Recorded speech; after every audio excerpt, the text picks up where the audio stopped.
आराम से आराम से।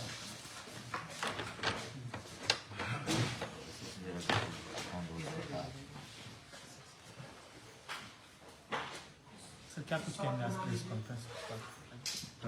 आज की प्रेस कॉन्फ्रेंस में मेन जिस चीज़ को ब्रीफ करने के लिए आप सभी को आमंत्रित किया गया है उसमें माननीय मुख्यमंत्री जी की जो प्रगति यात्रा के क्रम में खगड़िया जिले में जो आगमन हुआ था 16 जनवरी को, उसमें माननीय मुख्यमंत्री जी के द्वारा कई जगहों पर स्थल निरीक्षण भी किया गया था और तत्पश्चात जिला स्तर पे मीटिंग भी हुई थी और उसका फलाफल जो रहा वो उसमें माननीय मुख्यमंत्री जी के द्वारा 7 मुख्य जो योजनाएं हैं उसकी घोषणा की गई थी। तो अभी 16 जनवरी को माननीय मुख्यमंत्री जी के द्वारा जो घोषणा की गई उसके बाद आज 7 फरवरी तक उस पर जो प्रगति हुई है उन सभी योजनाओं पे उसकी विस्तृत जानकारी देने के लिए ये प्रेस कॉन्फ्रेंस की जा रही है। तो इसमें मैं योजनावार आपको स्पष्ट रूप से बता देता हूं कि कौन सी योजना का घोषणा हुआ था और वो अभी किस स्थिति पे है, उसका सैंक्शन हुआ कि नहीं हुआ, क्या हुआ। तो पहला इसमें जैसे आप सभी को ज्ञात होगा कि बाढ़ नियंत्रण प्रमंडल एक खगड़िया अंतर्गत खगड़िया शहर सुरक्षा तटबंध, जिसमें कि 3 स्लुइस गेट बनाने का प्रावधान था, इसको AFS बोलते हैं, और वो जो सुरक्षा बांध है उसका कालीकरण होना था, चौड़ीकरण भी होना था और ऊंचीकरण भी होना है उसका। ये तीनों चीजें हैं इसमें। तो इसकी घोषणा 16 जनवरी को की गई थी और 5 फरवरी 2025 को विभाग ने इसकी स्वीकृति दे दी है। तो ये अब धरातल पे आने की दिशा में आगे बढ़ रहा है।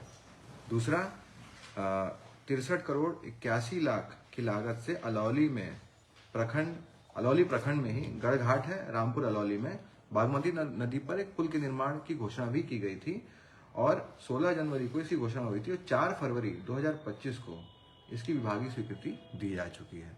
तो कुल लागत इसकी 63.81 करोड़ है। तो ये भी स्वीकृति उपरांत अब इसका DPR वगैरह बनेगा और आगे की कार्रवाई निश्चित रूप से जल्दी ही हो जाएगी। तीसरी एक योजना है जिसमें NH 31 से खगड़िया बाईपास तक बूढ़ी गंडक नदी पर पुल एवं पहुंच पथ का निर्माण। उसमें ये घोषणा हुई थी जब हम लोग बेगूसराय से आगे बढ़ते हैं और एक मुद्दा ये बराबर आता है कि अगर कोई बेगूसराय से अलौली जाना हो उस साइड तो पूरा उसको शहर के अंदर से घूम के जाना होता है। तो इसीलिए एक नई योजना का घोषणा किया गया था जिसमें कि आप सीधा बूढ़ी गंडक नदी पर NH 31 से होते हुए एक पुल बने और वो भी उसकी भी घोषणा हुई है 99 करोड़ की लागत से 4 फरवरी 2025 को इसको भी विभागीय स्वीकृति दी जा चुकी है। कैबिनेट से भी ये योजना पारित हुई है पिछले कैबिनेट में। इसके अलावा 14.413 करोड़ की लागत से महेशखुर्द गोगरी परबत्ता सुल्तानगंज घाट पथ में भगवान हाई स्कूल गोगरी जमालपुर से GN बांध होते हुए फतेहपुर तक बाईपास का निर्माण, इसकी भी विभागीय स्वीकृति प्रदान की जा चुकी है। अब इस पे भी काम जल्दी से स्टार्ट हो जाएगा।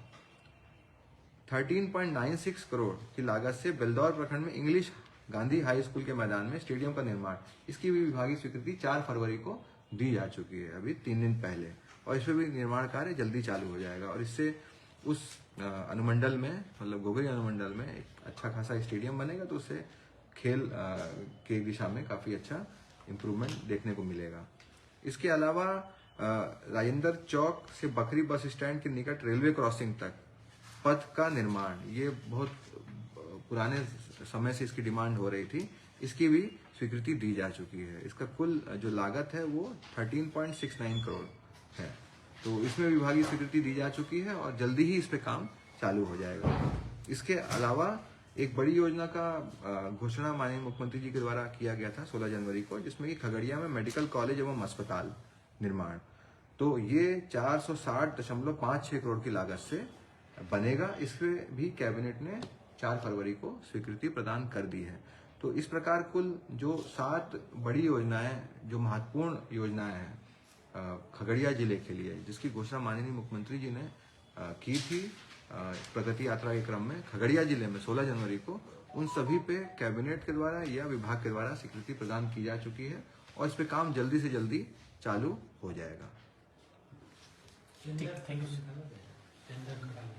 ये विभागीय स्वीकृति प्रदान हुई है, तो ये आप जैसे देखिएगा कि बाढ़ प्रमंडल है तो वो अपना टेंडर अलग से करेंगे, आरसीडी जो डिपार्टमेंट का है वो लोग अपना जो भी प्रक्रिया अपनाई जाएगी, जो विभाग अपना अपनाता है उसी हिसाब से होगा और टेंडर ही होगा। मेडिकल कॉलेज को लेकर के, स्थान को लेकर के चर्चा हो रही है, क्या मतलब उसमें क्या डेवलपमेंट हुआ है, किस जगह का चयन हुआ है, क्या टीम का दौरा हुआ है? देखिए, इसमें एक अच्छी बात आपने पूछी कि जब घोषणा हो रही थी तो माननीय मुख्यमंत्री जी ने एक बात ये भी स्पष्ट रूप से कही थी कि कल मतलब 17 तक कोई टीम आएगी और उसका निरीक्षण करके जाएगी, जो लोकेशन अप्रोप्रिएट होगा उस पर मेडिकल कॉलेज हॉस्पिटल बनाया जाएगा। तो एक टीम आई थी 17 तारीख को, उसको बहुत सी जगहों को दिखाया भी गया था और हम सभी का ये मानना है कि नेशनल हाईवे के अलॉन्ग साइड होना चाहिए, उसी के बगल में होना चाहिए।